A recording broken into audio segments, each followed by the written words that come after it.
Hi, everyone, and welcome to Hot Flash Health, the podcast where we are shattering the stigmas around menopause, really encouraging everyone to embrace your inner queen-ager and not accepting the fact that we need to feel miserable during this very transformative hormonal health journey in our life. So I am so proud and honored and humbled to introduce a very dear friend of mine, Tracy T, the founder of Moms on Mushrooms. Tracy is not only incredibly inspirational, but she has a myriad of experience in her background. She curated a comedy show, so is a comedian. She had a very successful women's media company, and most recently, she has set out on this extraordinary vision to help educate, empower moms, understand the power of plant-based medicine. Tracy, welcome.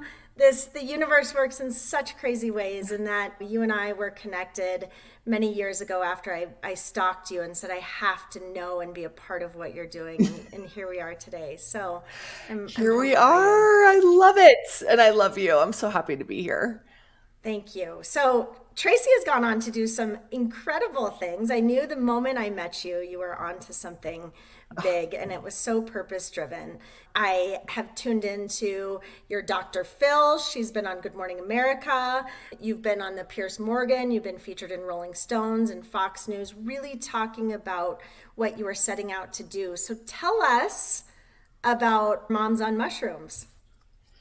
Yeah, thank you. Yeah, Moms on Mushrooms came to me in meditation, actually. It just dropped in my head while I was meditating. I wasn't even on mushrooms, MOM, Moms on Mushrooms. And I sat up and I thought, well, that's genius. Like, certainly someone has thought about this. And apparently no one had.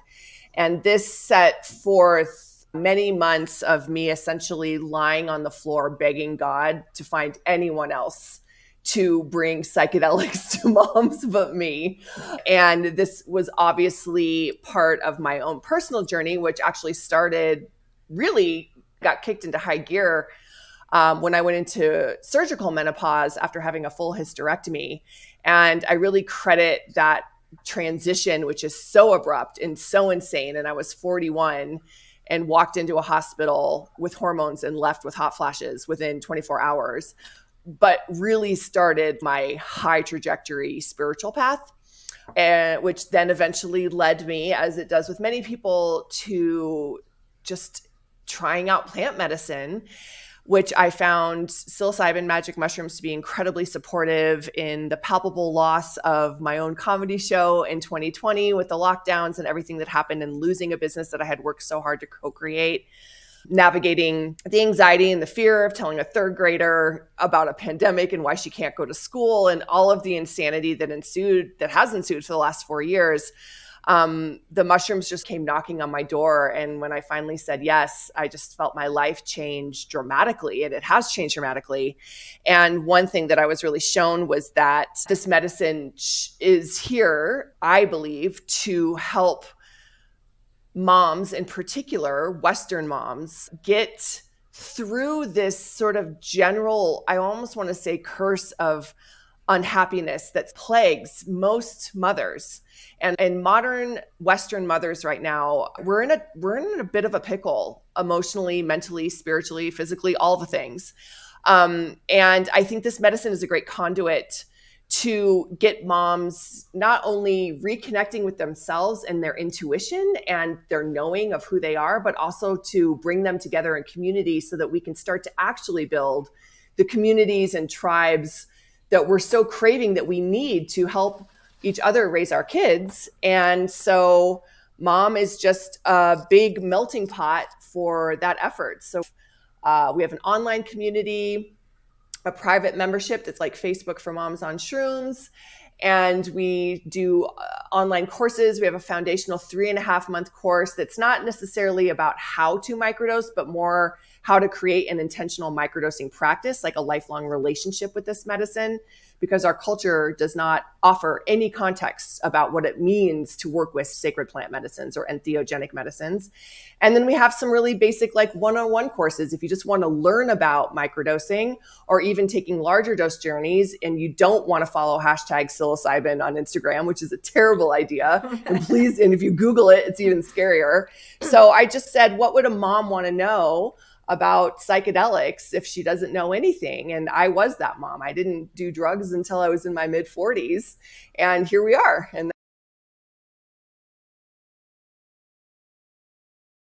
is and how we got started.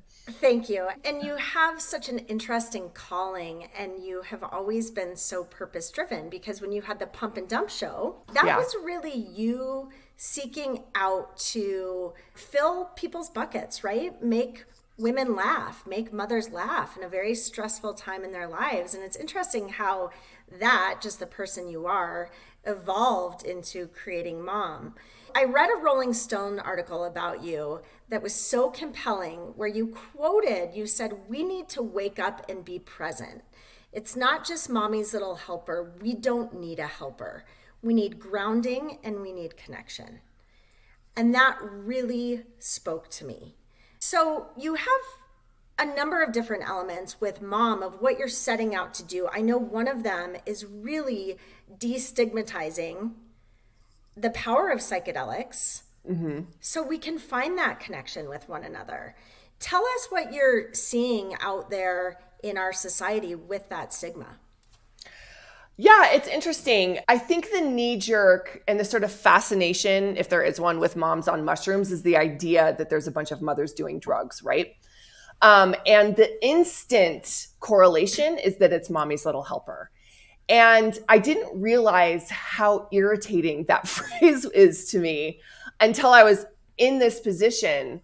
And first of all, when you work with, I'll just only talk about magic mushrooms from now on, because that's really what we're focusing on in this moment with Mom, although we're starting to branch off into other psychedelics. People are ready, but you couldn't be more present than when you microdose magic mushrooms. It doesn't numb you out at all.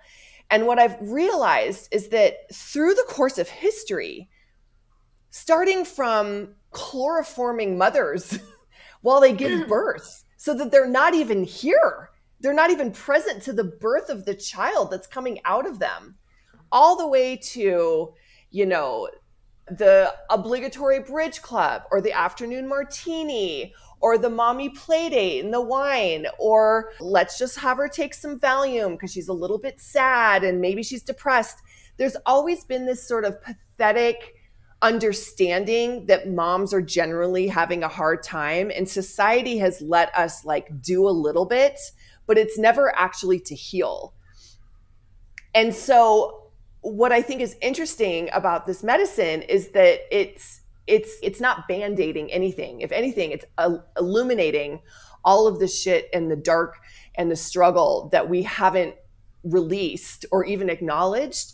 And it's saying, okay, it's time to figure this out and get honest, not only with ourselves, but with each other. And so I don't like the mommy's little helper comparison, because it's not that. It's something much bigger and much more expansive and much more healing. And you're right. You and I have had personal conversations about how it's been acceptable for moms to drown themselves in bottles of Kim Crawford, and it's acceptable to just have physicians prescribe SSRIs or anti-anxiety or medication. It's acceptable to take a Valium. It's acceptable to take a gummy or something like that. But why is it not acceptable for this plant-based medicine that is really going to allow you to dig deeper, to understand some of your core sort of childhood wounds, if you will, and connect with that to be a more present human being, right? So yeah. I've been very fortunate to be a part of Tracy's community, and I will speak and advocate for it all day long, where you have really brought people of all different walks of life to educate, to empower, to share personal experiences, and really advocate for this type of plant-based medicine, because we as women, and especially mothers, are feeling so much guilt and so much shame and so much of that unhappiness. You also do a really great job of talking about the misconceptions of psilocybin with magic mushrooms. Can you talk about some of the most common misconceptions that one might have with them? Yeah, and I'm not sure I completely answered your first question, but I can answer it now, which is the reason that I believe that there's stigma is because of misinformation. We were doing groundbreaking research in the 50s, groundbreaking research from scientists and doctors who were almost becoming like evangelized around psychedelics for what it was doing. They were watching like lifelong the Skid Row alcoholics after one large dose journey walk away never drinking again and also never having the desire to drink. Like the effects that this can have in rewiring our neural pathways and really changing. And I believe that there is a lot of science and brain science that happens with shrooms, but also there's a lot of energetic, spiritual things that I think happen as well. So when all of that got shut down by the government, and who knows why, but a conspiracy theory could be offered that there was too much healing happening and we can't keep a population sick and a lot of people making money if we take our own healing, our own sovereignty, our health and spiritual sovereignty into our own hands by something that grows up from the earth that basically anyone can grow. So it was all shut down, and thus started a campaign of misinformation by our government for over 50 years, fear-mongering this to the point of mania and lying about what mushrooms or psychedelics really do. Now, this was not helped by the 60s and 70s, dropping LSD tablets from planes, music concerts, not a good idea. Doesn't bode well for the movement.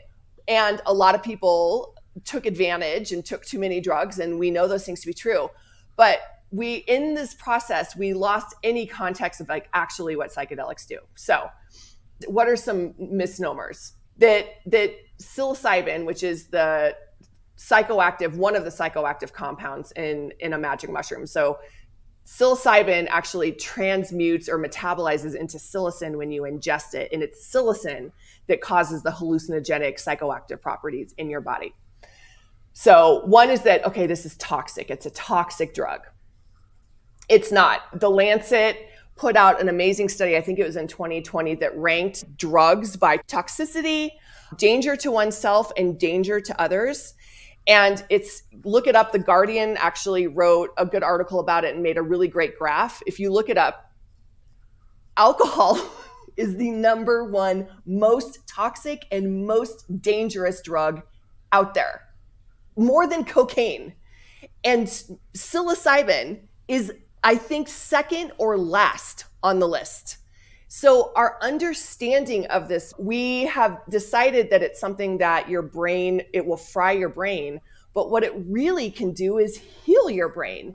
And it obviously needs to be taken within context of your own mental illness. There's things to consider, and nothing should be abused. And I think that was the other problem, is that we took one good thing, and as Americans typically like to do, we just said more is more, and abuse happened, and we saw the worst applications, right? Like, you can obviously cause harm to yourself and others if you take 3 grams of mushrooms and get in a car. You're not going to be able to see the road. You will probably kill someone or yourself. Like, those are bad things that you shouldn't do. But on the other hand, we are not looking at the beneficial properties of it. So I could go on and on if you want to ask questions of like specifics, but I love you. You just challenge the shit out of everyone, and you are so knowledgeable in this and so passionate, right? And you have a black book, if you will, of women and mothers who have had incredible transformative experiences because they have been educated and had the opportunity to experience this in their life. There's a difference, and for a lot of our listeners, people probably don't know what the difference between microdosing and macrodosing is. Can you share with us what is microdosing and what is macrodosing and the use cases of both of those? Totally. So we'll start with macrodosing, or a large dose journey, a hallucinogenic dose. If people, when you think of psychedelics or psilocybin, you think of seeing patterns on the walls, rainbows and unicorns in the sky, tasting music, hearing color, all of those things. Body shift, happens when you ingest between roughly, I would say 2 grams. You could even start with a gram. You start feeling the psychedelic effects around, let's say 1 gram up. Typically, when people do a large dose journey, especially if it's guided, it's being served by a practitioner, that's usually in the 3 to 3.5 gram range. Okay, so that's a large dose. A microdose is at least 1/10 of a large dose amount. Okay, so 1/10 to 1/20th of an amount. So where you might start feeling hallucinogenic effects at 1 gram, a microdose typically starts around 50 milligrams. So a tiny subperceptual or subhallucinogenic dose.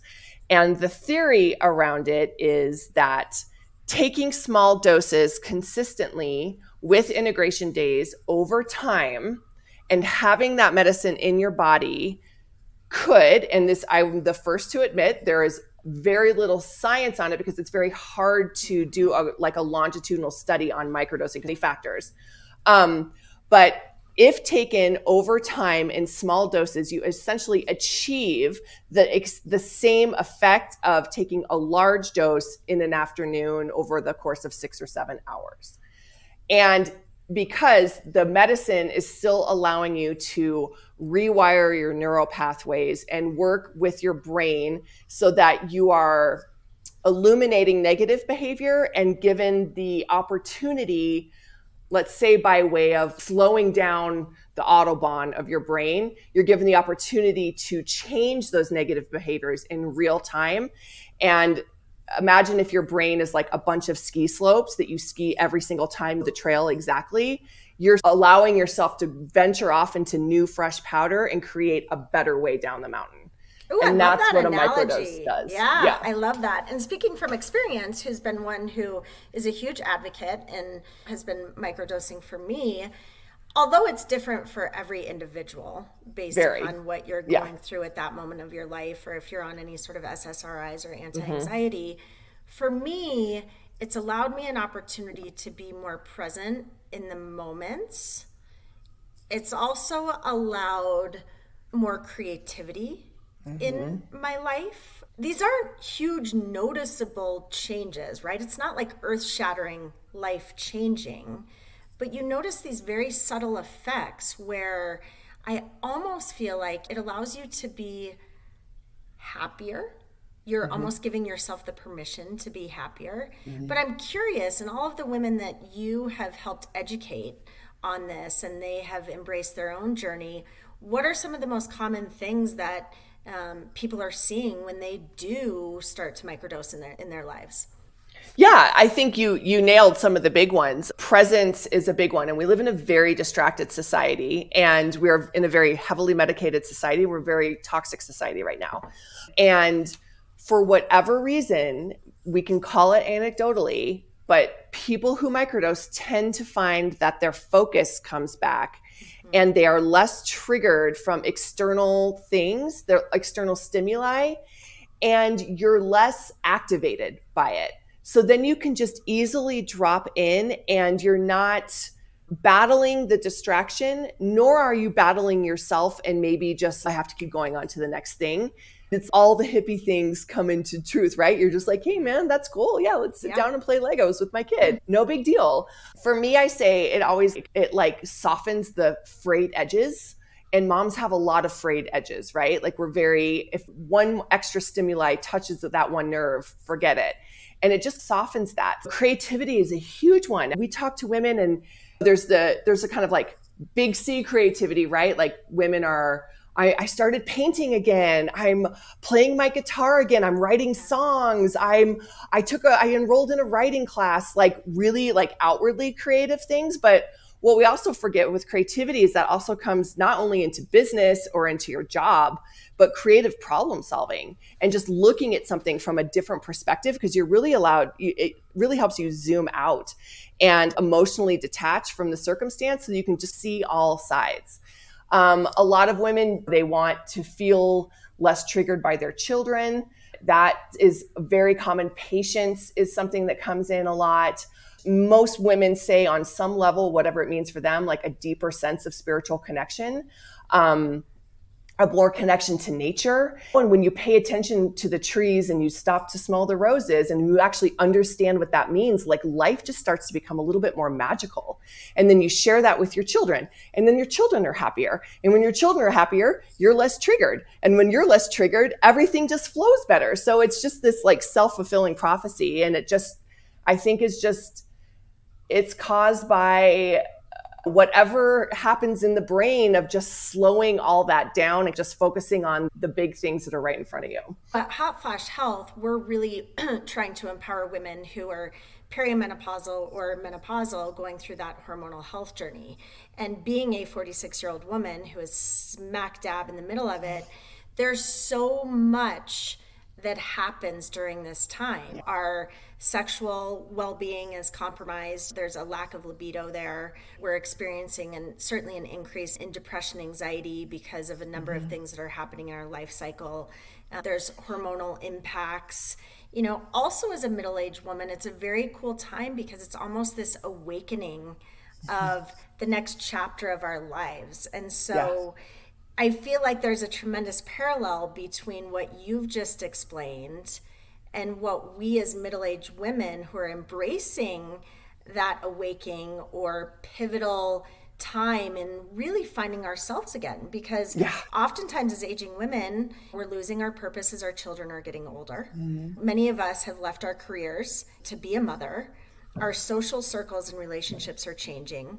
We're taking on different roles with our parents. And so that really encompasses this, who are we? Who am I? Because the person who I thought I was for 45 years, all of a sudden I have no fucking idea who I am. You're not her anymore. She left the building.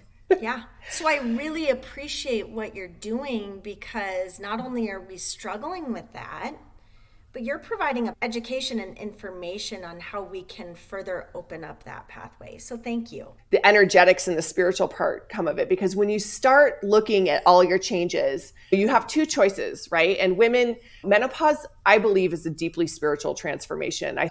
I wish we could do it all over. And I think women like you, thank you, are approaching it from this more empowered place instead of like this withering flower and just watch the rest of your life float down the river. But when you start to ask those questions and when you start to witness those changes, like your body's changing, your desires are changing, your friends are changing, like you said, even just one glass of wine feels different in your body. So even your social outlets and what you used to do to have fun, music is louder, more irritating. It sucks. And it's also beautiful. So you have two choices. You can say, you can fight it and be grumpy and mad and just live in the past and think of how the dog days are gone. Or you can say, what's next and what lies ahead of me? But that's real scary because there's not a lot of people out there like you who are saying, hey, mid-40s woman, you've got another half century to live. Do whatever you want. And look how smart you are. You've already made a shit ton of mistakes.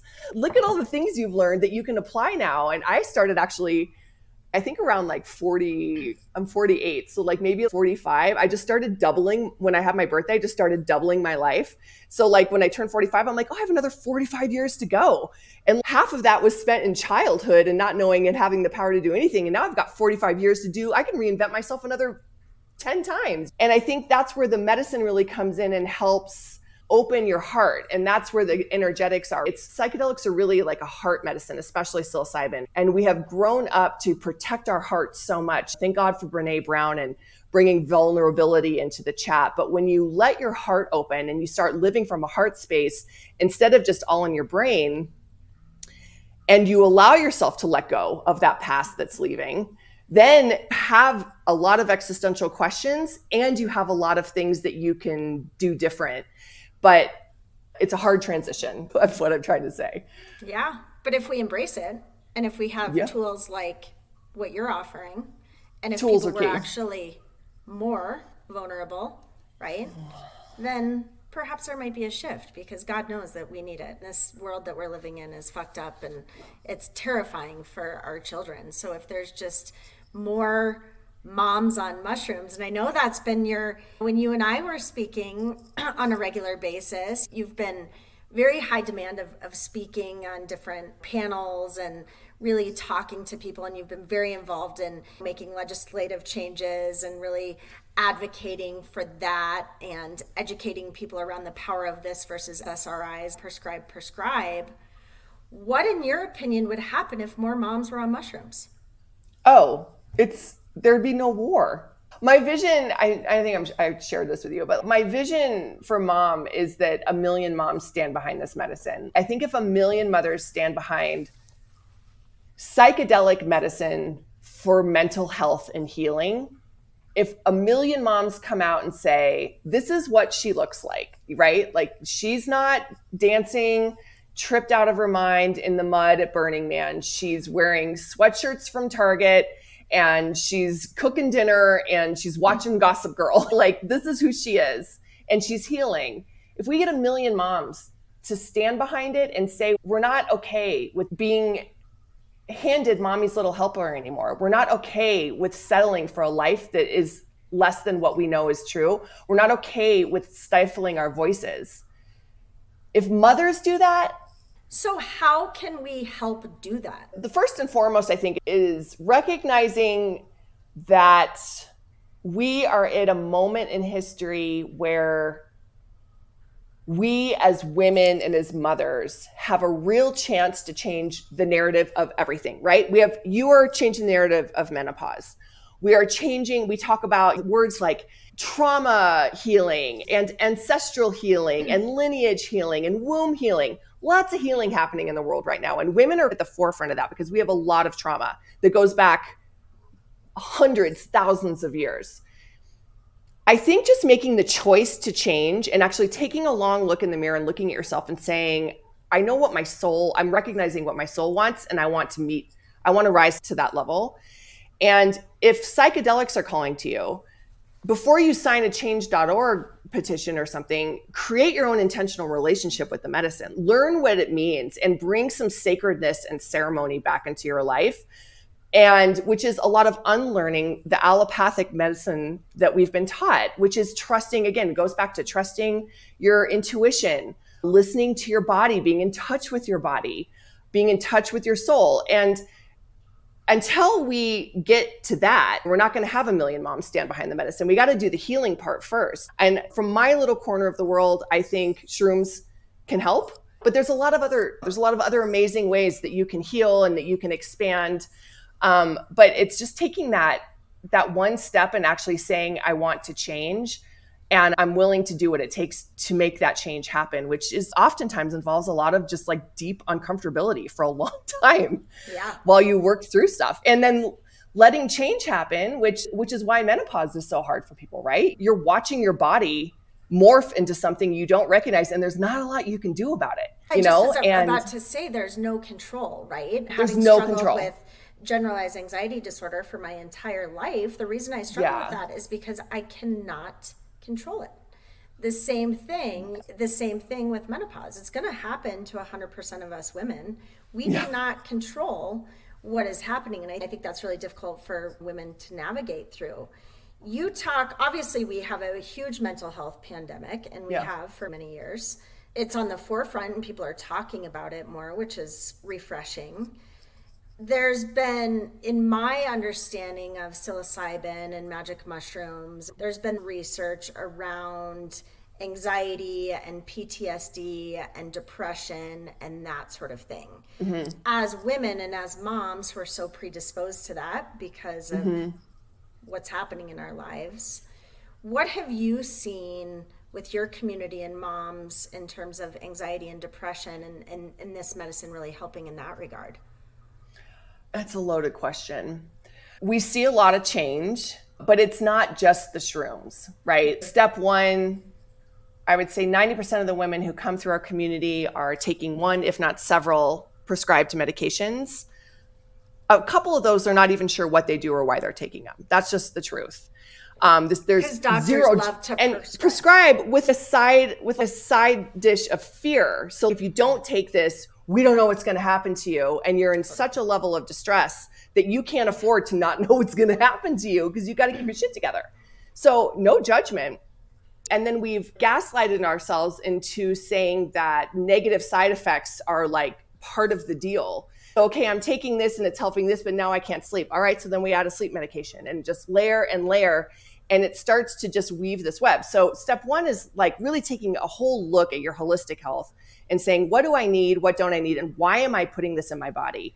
And we are a passive society, right? Like we are so miraculously entitled and fortunate here in the West that we can grab just about anything legally and it will fix something that isn't feeling good for us, right? We have a headache, we take an Advil, you just sit back and you wait for 20 to 30 minutes and the headache is gone.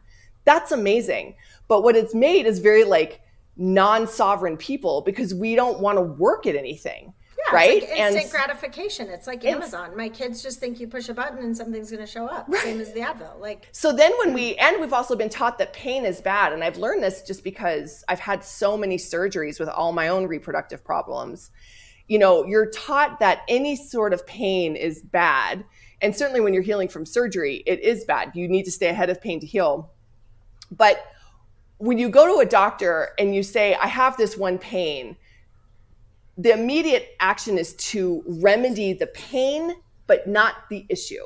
So we have to get under the root of all of that. So when you're talking about anxiety, depression, you have to really look at it from a 360, from a multidimensional view and say, what am I putting into my body? What are the prescriptions that I'm taking actually doing? What would it feel like if I titrated off one of those? What is it that I want in my life?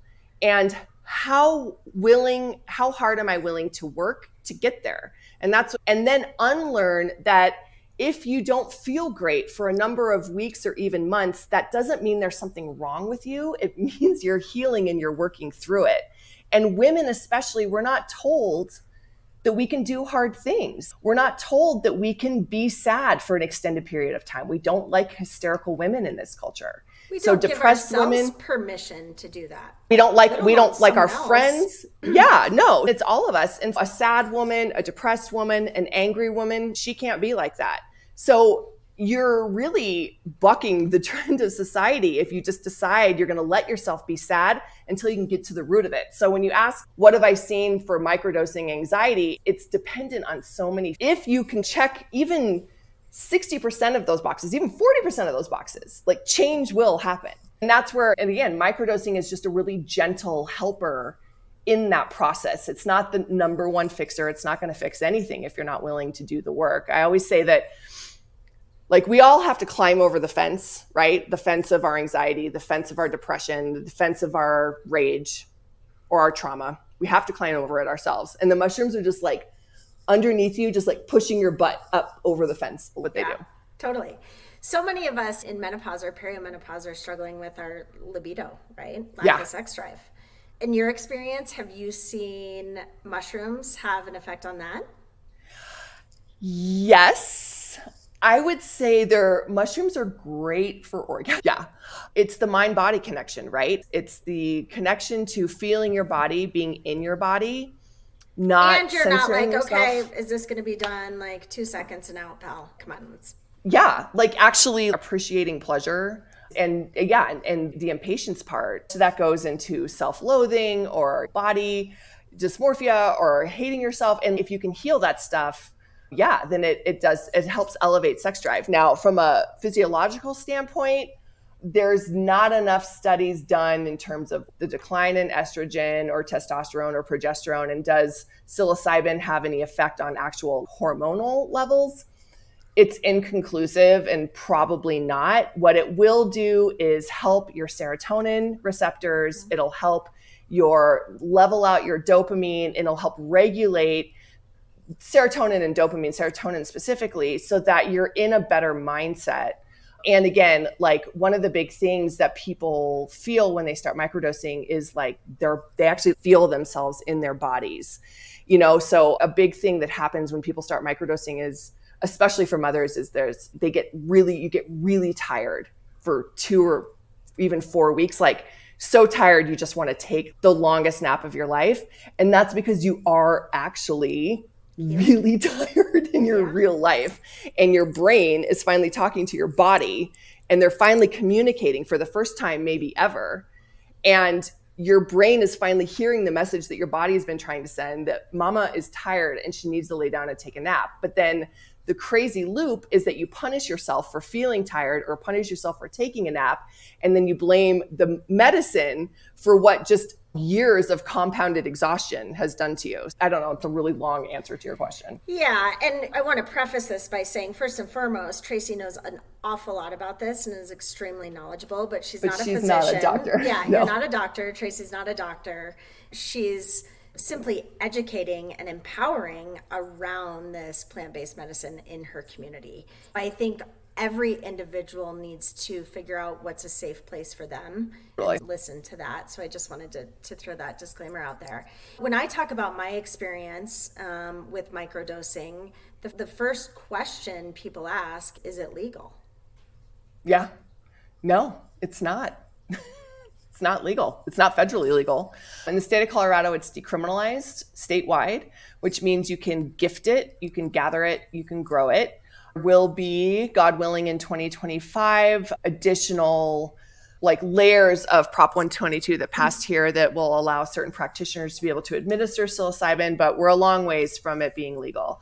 And right now, there are many cities across the country. There's a lot of cities in Michigan, Massachusetts, Oregon, a couple in California that have decriminalized it so that we're basically taking it off law enforcement's top list of things to incarcerate people for, which allows, I think, is a really beautiful way to allow us as voters and citizens to integrate a new legal-ish medicine into our society and kind of figure out how that feels without passing major policy and then commodifying it. And then now all of a sudden there's psychedelic dispensaries on every street corner, which could be a problem.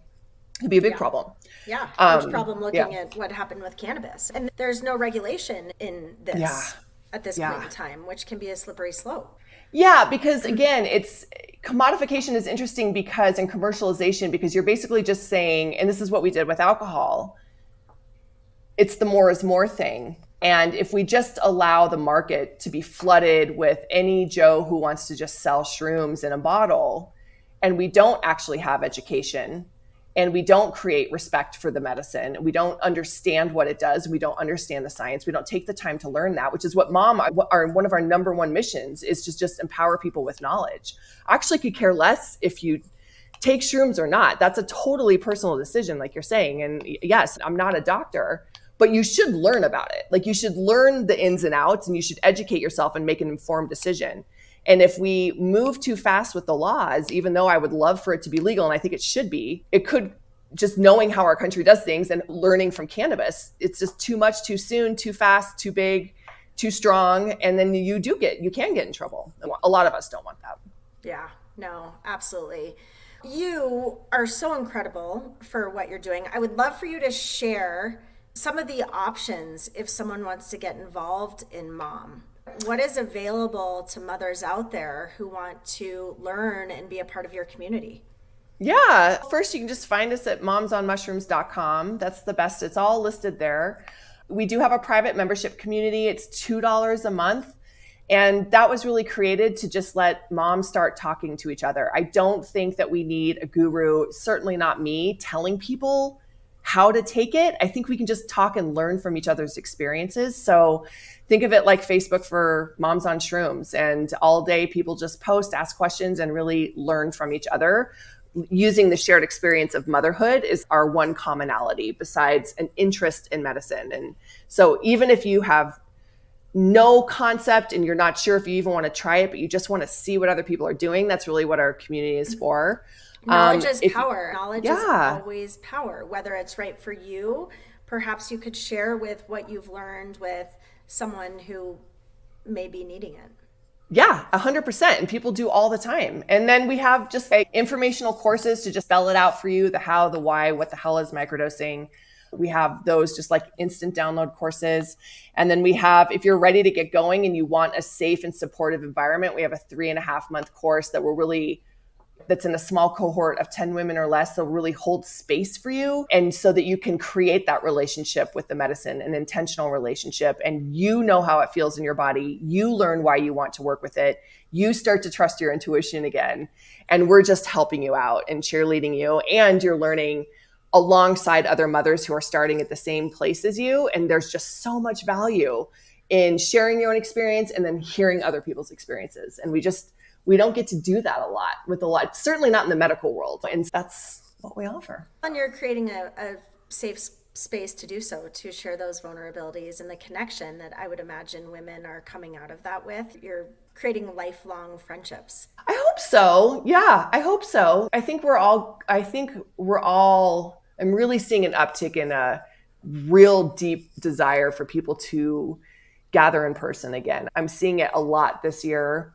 I don't know if we're just shaking off all of the COVID trauma, or we're just turning a corner as a collective and we're just like, oh, we're mammals and we're supposed to be together, finding value in that. And so, yeah, if you can connect over a shared respect and love of psychedelics, so be it.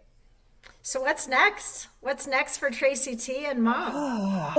We've grown pretty fast in the last 2 years. This last year has been like, I barely remember it. So we're just trying to really listen to our community and be of service to moms and give our community what they're asking for. So that's a lot of what it's what we ask ourselves like every day. And then I really want to have dads on mushrooms soon, very soon, because as you should, because dads on mushrooms are way more fun to live with.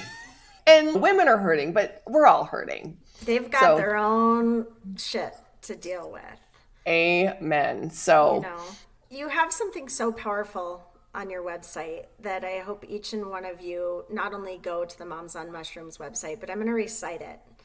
And I know you wrote this. Mothers who value communication, vulnerability, courage, and love, and who are willing to weave it into every fiber of their lives.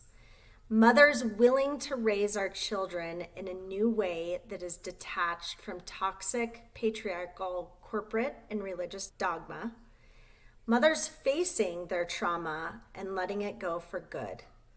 Mothers detached from fear. Mothers who want to live free. Those are big exclamations, I know, but the good news is we can start small. All it takes is you, me, and a few other amazing, confused, broken, powerful, intelligent, funny, soulful, grieving, curious, open-hearted moms gathering to learn and talk it out with love at the center of things. You are a beautiful human being, and what you have created is beautiful. So I am so grateful that our paths crossed. I'm so grateful that you finally took my phone call after I called you and emailed you 12 times and said, I have to understand and I have to be a part of what you're doing. So it is my honor and my privilege to share with whoever is listening the beautiful Tracy T and what she's created in Mom on Mushrooms. So thank you. Thank you for seeing me. You've changed my life. You have changed my life in so many ways, and through what I've learned from you, I feel that I've been able to transform or at least explore curiosity of what you're doing, and just start small, as you said. So I love you, my friend. I'm proud of you. I love you. You were right there along the way, but thank you. Thank you for seeing me and seeing Mom, and thank you for stepping into the ring with your own gifts too.